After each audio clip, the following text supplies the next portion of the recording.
Wei, a 30-year-old engineer, lived alone in an old apartment at the edge of the city. His life was like a clockwork routine, dull and monotonous. His parents had died in a car accident years ago, and the only family he had left was his 16-year-old brother, Fan. Fan had dropped out of middle school and spent all his time at home playing video games.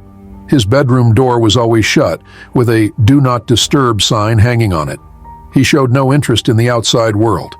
Wei had tried countless times to persuade him to go back to school or find a job, but Fan always responded with a cold, indifferent look, showing no intention to change. The relationship between the two grew more and more strained. The apartment was filled with a heavy atmosphere, and the sense of oppression became even stronger every night when darkness fell. Lately, Wei had been feeling inexplicably tired every evening, his head spinning, and sometimes he even collapsed on the bed unconscious. He thought it was just the pressure from work, but after several consecutive nights of exhaustion, he started to feel that something wasn't quite right. Meanwhile, the city was struck by 3 gruesome serial murders, where the victims were young women walking alone at night, killed in a brutal manner. The news was everywhere, and the entire city was enveloped in fear. One morning, Wei got up and noticed some mud on the living room floor, and Fan's sneakers on the shoe rack were covered in dirt. He frowned, feeling an inexplicable unease. Fan hardly ever left the house, especially not at night, so why was there mud on his shoes? He asked his brother if he had gone out the previous night, and Fan replied impatiently, "I went out for some air, or else I would suffocate." Wei didn't press further, but he felt a strange sense of anxiety. That night he went to bed early, but he did not sleep. Instead, he quietly waited. He wanted to know if Fan would go out again. At midnight, Wei heard faint footsteps in the living room. He held his breath and heard Fan's door open quietly, followed by the front door of the apartment. Wei sat up from his bed and saw Fan's shadow disappearing into the night through the crack of his bedroom door. The next day, when Fan was not at home, Wei sneaked into his brother's room. The room was a mess and the air smelled damp and moldy, as if it hadn't been ventilated for a long time. He found a black hoodie in one of the drawers of the desk. There were a few dark red stains on it that looked like blood. Wei's heart tightened, and his fingers trembled slightly. He stuffed the hoodie back into the drawer, forcing himself to stay calm, but his mind couldn't help but flash to the scenes from the news. The young women walking alone at night, brutally murdered. Wei didn't dare to think further, but a lingering sense of fear settled in his heart. During dinner, Wei tried probing. "Fan, you've been going out a lot at night recently. Is something wrong?" Fan kept his eyes glued to his phone and replied casually, "Nothing. Just getting some fresh air. Why do you care so much?" Wei said nothing more, but the doubts in his mind only grew. He decided to install a hidden camera in Fan's room to figure out what his brother was really doing. In the following days, Wei watched the footage from the camera every night. At first, everything seemed normal.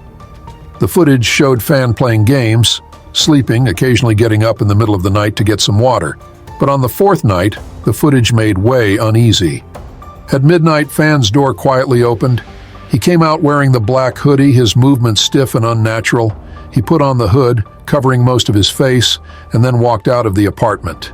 Wei stared at the screen, a strange sense of fear washing over him. After Fan left, the footage became blurry, as if something had deliberately covered the camera. Wei's fear and unease deepened. He couldn't tell whether what he saw was real or just his imagination. Fan's behavior became stranger and stranger, as if he was turning into someone Wei didn't know. Wei began to notice changes in Fan. Not just his behavior, but even the look in his eyes, which seemed cold and distant. Sometimes, Fan would suddenly smile in a weird way, a smile that made Wei's skin crawl, as if there was some hidden secret. One night, Wei had a nightmare. He dreamed that he was lying in bed when suddenly he felt an icy coldness on his chest. He opened his eyes and saw Fan standing by his bed, holding a sharp knife with a strange smile on his face. "Don't be afraid, brother. This will all be over soon," Fan said in a low voice. Wei woke up in a cold sweat. His fingers were icy and his heart was pounding. The scene in the dream was so real that he couldn't tell whether it was just a nightmare or a warning of some kind. The investigation into the serial murders gradually made progress. At one crime scene, the police found new clues, including a blurred fingerprint and a piece of clothing. Following these clues, they finally tracked down Wei's apartment. One evening, Wei had just arrived home when he saw several police cars parked downstairs and a few officers talking to his neighbors. He felt a wave of dizziness and his steps became heavy. He tried to quietly avoid the police and head home, but a young officer stopped him. "Are you Wei?" The officer showed his badge, looking serious. Wei nodded with difficulty, and the officer continued, "We have some questions for you. We found some clues pointing to your residence in connection with a few recent cases. We hope you understand and cooperate." Wei's head buzzed as if something had hit him hard. Instantly, scenes of his brother flashed in his mind. Fan sneaking out in the black hoodie, the blood-stained clothes. The police searched Wei's apartment thoroughly, but in the living room, bedroom, and even the so-called Fan's room, they found no trace of a second person.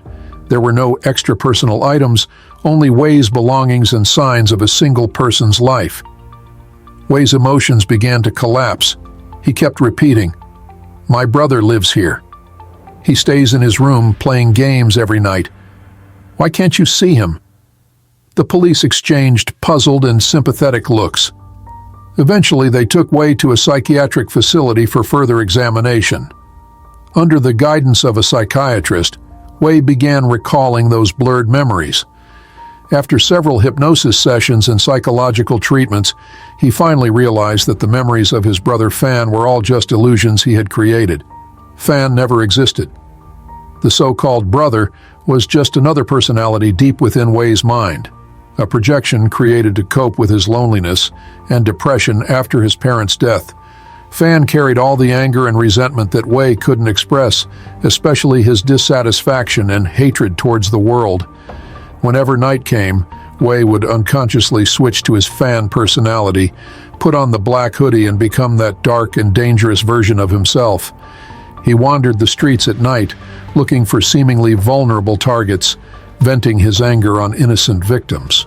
The police matched the fingerprints found at the crime scenes and confirmed that they belonged to Wei.